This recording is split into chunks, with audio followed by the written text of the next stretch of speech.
Indonesia memiliki potensi untuk menjadi kuasa besar dunia melalui berbagai faktor yang dapat mempengaruhi kekuatan dan pengaruh satu negara. Setahu saya, Indonesia ini memiliki ekonomi terbesar di Asia Tenggara dan Indonesia juga merupakan anggota G20. Jadi, apakah sekiranya potensi ekonomi yang besar ini memungkinkan Indonesia untuk memperolehi pengaruh dan peran yang signifikan di tingkat global dengan memanfaatkan sumber daya alam yang melimpah, populasi yang besar, dan pertumbuhan ekonomi yang stabil? Akankah Indonesia menjadi kekuatan ekonomi global yang kuat? Saat ini pun ramai penganalisis ekonomi menjangkakan bahawa Indonesia bakal menjadi kuasa besar ekonomi di dunia. Jadi, bagaimanakah Indonesia bisa melakukan untuk menjadi kuasa besar ekonomi dunia? Jadi di sini sama-sama kita lihat bagaimana Indonesia melakukannya. Sebelum itu guys, video ini dari channel APHD channel ya. Dalam channelnya nih banyak info yang menarik yang memberi edukasi. So, support juga channelnya dengan memberi like, komen, dan bagi yang belum subscribe, jangan lupa subscribe. Jadi, ayo kita saksikan faktanya bagaimana Indonesia bisa menjadi kuasa besar ekonomi di dunia. Jadi, langsung kita saksikan klip video ini bersama-sama. Jom! Sejak beberapa dekad yang lepas, Indonesia dilihat sebagai sebuah negara dari Asia Tenggara yang berjaya membangun dan memperhebatkan sektor industri ekonomi mengikuti negara besar Asia yang lain seperti Hong Kong, Korea Selatan dan Taiwan. Walaupun ekonomi Indonesia berkembang dengan baik pada tahun 1980-an dan 1990-an, Indonesia sangat terkesan dengan krisis ekonomi yang melanda seluruh Asia pada tahun 1997 yang kemudiannya menyebabkan berlaku reformasi dalam politik di negara ini. Selepas itu, ekonomi Indonesia dilihat semakin pulih dan memiliki status negara yang sedang berkembang dengan sejarah yang pelbagai dalam ekonomi, kebudayaan dan politik. Jadi, video kali ini kita akan melihat bagaimana Indonesia menjadi kuasa besar ekonomi dunia. Teruskan menonton. Indonesia yang terletak di Asia Tenggara adalah kepulauan besar terletak antara Lautan India dan Lautan Pasifik dengan lebih daripada 17,000 pulau. Keluasan negara Indonesia adalah sekitar 1.9 juta kilometer persegi. Indonesia mempunyai tanah yang subur untuk pelbagai jenis pertanian dan sangat kaya dengan sumber bumi seperti petroleum, gas asli, arang batu, biji timah, bauksit, tembaga, emas dan perak.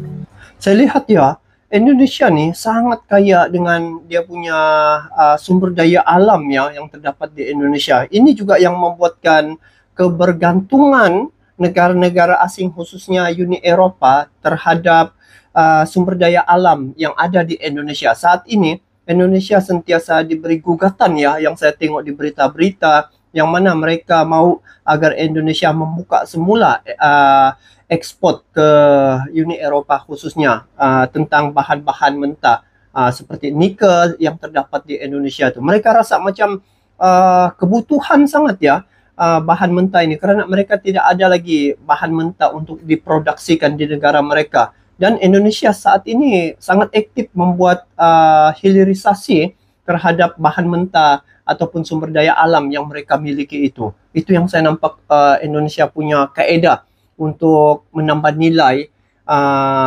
bahan mentah. Sebelum ini diekspor dengan harga yang murah. Saat ini bila dilakukan hilirisasi dia akan meningkat lagi. Berganda-ganda dia punya peningkatan harga itu guys. Nah, mari kita lanjut guys. Indonesia sekarang adalah negara ke-16 terbesar ekonomi di dunia dan bersedia untuk melonjak sehingga tangga ke-5 menjelang tahun 2030. Ratusan kadar inflasi di Indonesia 2030 kini berkurang sehingga satu angka. Hutang negara juga rendah pada kadar 29% dari nilai KDNK dan dalam tempoh 10 tahun yang lepas kadar pertumbuhan ekonomi telah meningkat dengan purata 5.3% setahun. Pembangunan ekonomi yang positif di Indonesia ini tidak hanya berpusat di ibu negara Jakarta sahaja, bahkan bandar lain yang mempunyai saiz populasi pertengahan juga dilihat pesat membangun seperti Medan, Bandung dan Surabaya. Faktor-faktor pemangkin ekonomi Indonesia. Ini yang menarik. 1. Kebangkitan Asia. Pertambahan jumlah populasi yang termasuk dalam kategori golongan pengguna di peringkat global akan meningkat sehingga 1.8 bilion orang dalam tempoh 15 tahun ke hadapan dan lebih daripada 75% daripadanya adalah dari Asia. Perubahan ekonomi di negara China dan India dilihat sangat mengagumkan. Ini akan meningkatkan permintaan pelbagai sumber dan komuniti yang boleh dibekalkan dari Indonesia. Ianya dapat dilihat dari jumlah ekspor Indonesia ke negara China dan India yang telah meningkat sebanyak 15 hingga 20%. Kedua, proses urbanisasi. Kadar populasi penduduk yang tinggal di kawasan bandar-bandar utama di Indonesia dijangka meningkat dari 53% pada waktu sekarang hingga 71% pada tahun 2030 dengan 53 juta penduduk berpindah ke kawasan bandar. Bandar-bandar baru juga akan dibangunkan serta dapat meningkatkan KDNK hasil pendapatan ekonomi di bandar dari 74% kepada 86% menjelang 2030. Apatah lagi Indonesia sekarang ni proses pemindahan ibu kota dari Jakarta tu ke Kalimantan ya. Sekarang ni proses pembinaan sangat aktif dilakukan di Kalimantan, yaitu ibu kota Nusantara IKN itu guys. Jadi itu juga saya nampak satu pengembangan tempat yang baru ya di Kalimantan itu. Wow, menarik guys. Ketiga, pertambahan populasi tenaga kerja muda. Populasi penduduk muda semakin meningkat di Indonesia. Dianggarkan mencapai jumlah 280 juta daripada 240 juta pada masa sekarang. Ini berbeza dengan demografi kebanyakan negara lain di Asia yang kebanyakannya mempunyai ramai populasi lebih berumur. Jumlah tenaga kerja muda yang lebih produktif ini akan menyumbangkan pertumbuhan ekonomi sebanyak 2.4% menjelang 2030. Keempat, perkembangan penduduk seiring teknologi. Pada sedekat yang akan datang, rakyat Indonesia dilihat semakin maju seiring dengan perkembangan teknologi dan digital. Pada waktu ini, terdapat 220 juta langganan teknologi mudah alih diguna pakai oleh penduduk Indonesia. Internet menjadi suatu arus perdana yang mempengaruhi pelbagai aktiviti harian pengguna. Oleh itu, sistem perhubungan menjadi mudah dan efektif. Ianya akan sentiasa ditambah baik seiring keperluan dan kehendak pengguna yang semakin ramai. Kelima, kesan dari perang dagangan Amerika Syarikat dan China. Perang dagangan di antara Amerika Syarikat dan China bermula apabila Presiden Trump memperkenalkan cukai tinggi sehingga 25% ke atas barang ekspor China. Ini telah memberi kesan ke atas ekonomi seluruh dunia, malah mengubah sektor perdagangan di Indonesia. Oleh kerana barangan China tidak lagi diekspor ke Amerika Syarikat, peniaga dan pengusaha syarikat China mula beralih arah kepada negara besar seperti Indonesia. Mereka juga berminat untuk menjadikan Indonesia sebagai lokasi baru untuk penghasilan dan pengeluaran barang. Jadi bermakna kesan daripada krisis ekonomi antara Amerika dengan China di sini dampak yang positif terhadap Indonesia ya. China membeli barang-barang dari Indonesia. Patutlah saya nampak hubungan Indonesia dengan China sekarang ini sangat rapat ya. Apatah lagi banyak investasi dilakukan oleh China ke negara Indonesia. Dan yang terbaru ini projek kereta cepat Jakarta-Bandung. Itu kerjasama yang saya tengok antara China dan juga Indonesia. Jadi itu lagi mengeratkan hubungan dan ekonomi itu akan terus berkembang pesat ya. Sebab China ni antara negara yang sangat kaya dan mempunyai banyak dia punya pengeluaran negara. Jadi kalau antara China dan Indonesia, Indonesia ni banyak dia punya warganya ya, sehampir 300 juta jiwa. Jadi inilah manfaat apabila kerjasama antara China dan Indonesia ni. Jadi ini rupanya ciri-ciri Indonesia bagaimana dia menjadi kuasa besar ekonomi dunia.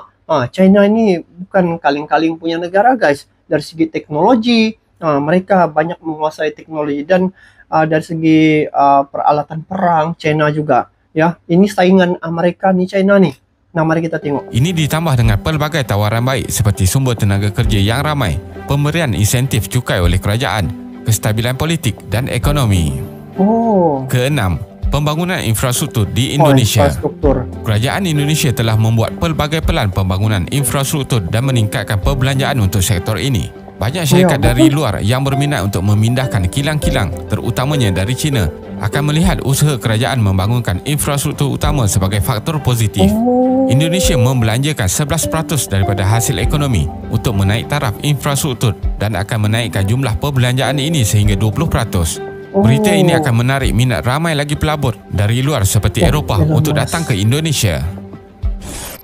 Kesimpulannya, untuk Indonesia terus mencapai ekonomi yang mampan di masa hadapan. Faktor peningkatan populasi kelas pertengahan harus disokong di samping mengurangkan taraf kemiskinan penduduk. Bilangan rakyat kelas pertengahan yang bertambah akan dapat menyokong produktiviti dan inovasi dengan dibantu taraf pendidikan yang lebih baik. Ini akan menjamin kekuatan ekonomi dari dalam negara dan juga mengurangkan kesan negatif dari faktor luaran yang dapat menjejaskan perkembangan ekonomi. Terima kasih kerana menonton dan jangan lupa subscribe. Jumpa.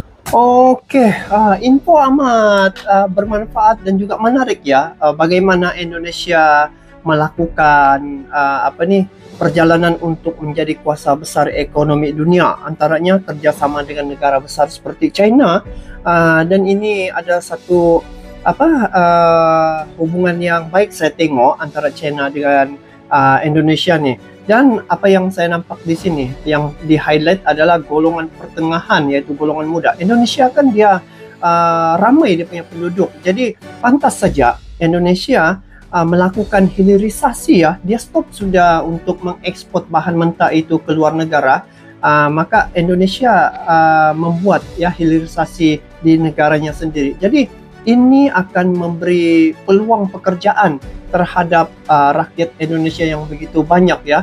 Dan di samping itu saya dengar juga tadi adalah sistem pendidikan perlu dipertingkatkan. Jadi golongan ini perlu diambil perhatian kerana mereka inilah yang akan mewarisi ya kepimpinan negara Indonesia di masa akan datang. Selain daripada itu, saya tengok Indonesia ni dia terletak betul-betul strategik ya di kawasan perdagangan. Mana-mana negara akan melalui kawasan Indonesia, dan apabila Indonesia memindahkan itu ibu kotanya ya dari Jakarta ke Kalimantan, ini akan pasti memperkuatkan lagi ekonomi Indonesia, karena ibu kota itu kalau diletak didirikan di Kalimantan, dia betul-betul di tengah-tengah ya di negara Indonesia tuh. Jadi dari Merauke, dari Sabang sampai Merauke, orang akan berada di tengah-tengah lah. Jadi untuk migrasi itu, untuk membangunkan tempat itu sangat stabil lah, ataupun memang tempat yang paling sesuai. Nah, jadi kuasa besar ekonomi dunia, bagaimana Indonesia melakukannya? Jadi antara perkara-perkara itu yang telah disebutkan tadi, perkara-perkara itu sedang berjalan sekarang ya.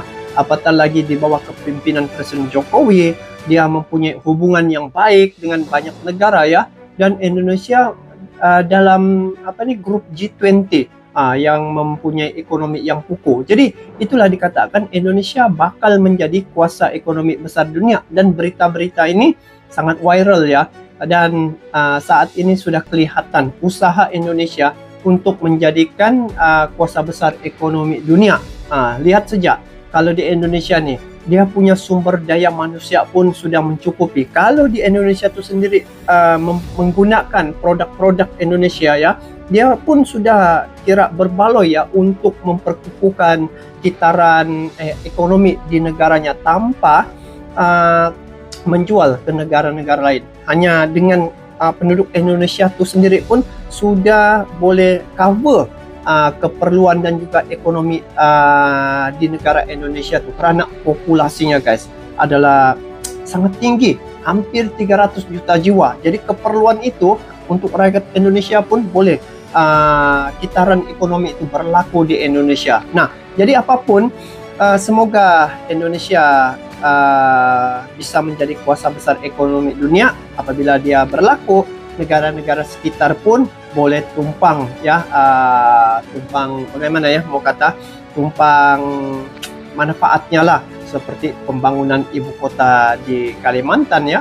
Banyak juga negara-negara yang membuat investasi di situ dan akan bekerja sama dengan negara Indonesia. Jadi guys, kalian sudah mendengar bagaimana Indonesia bisa untuk menjadi kuasa besar ekonomi dunia. Jadi bagaimana pandangan kalian terkait dengan perkara ini? Nanti kalian komen di bawah. Sampai jumpa lagi. Assalamualaikum warahmatullahi wabarakatuh.